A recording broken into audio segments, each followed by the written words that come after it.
In the heart of a powerful kingdom, where stone walls gleamed beneath the sun and banners fluttered above crowded courtyards, lived a girl no one expected to matter. She was called Tirzah, a Cushite girl with skin dark as fertile earth and eyes that held quiet depth. She had been brought to the palace as a child, not as royalty, but as a servant, and from the beginning, she learned how easily people looked past her. The palace was filled with voices, commanding, proud, certain of their own importance. Kings and counselors spoke as though wisdom rested only on jeweled thrones. Tirzah listened as she swept the halls and carried water, her steps soft, her presence unnoticed. Yet in her heart lived the words her mother once whispered beneath a foreign sky. "The Lord sees not as man sees. Man looks at the outward appearance, but the Lord looks at the heart." At night, when the palace slept, Tirzah would gaze at the stars from a small window near the servants' quarters. She remembered another promise she had been taught: "Those who trust in the Lord shall be like a tree planted by waters." Though far from her homeland, she held those words close, believing they were still true. One season, unrest grew within the kingdom.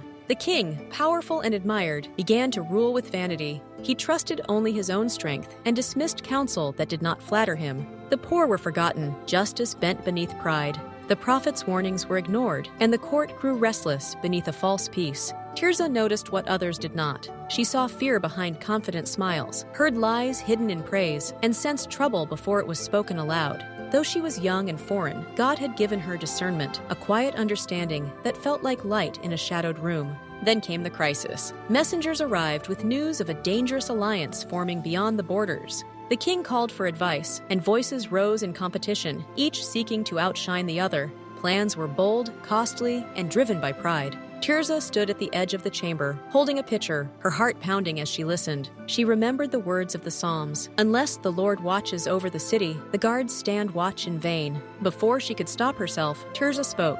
The room fell silent. All eyes turned toward the Cushite girl who dared to interrupt kings. Her voice trembled, but her words were clear. She warned that the plans would lead to ruin, that trust in strength alone would fail. She urged humility, mercy, and prayer, reminding them that deliverance comes not from power, but from God. Laughter broke the silence. Some scoffed, others were offended. The king's face hardened, and Tirzah was dismissed, her words scattered like seed on stone. Yet that night, the king could not sleep. Tirzah's warning echoed in his mind, stirring the ancient words he had long ignored. God opposes the proud, but gives grace to the humble. As events unfolded, signs confirmed her insight. The alliance collapsed, revealing betrayal within. The kingdom stood on the edge of disaster. In desperation, the king summoned Tirzah. This time he listened. She spoke again, not with anger, but with wisdom shaped by faith. She urged repentance, fairness, and trust in God above all else. The king humbled himself, changing course. Justice was restored, the threat passed without war, and the kingdom was spared.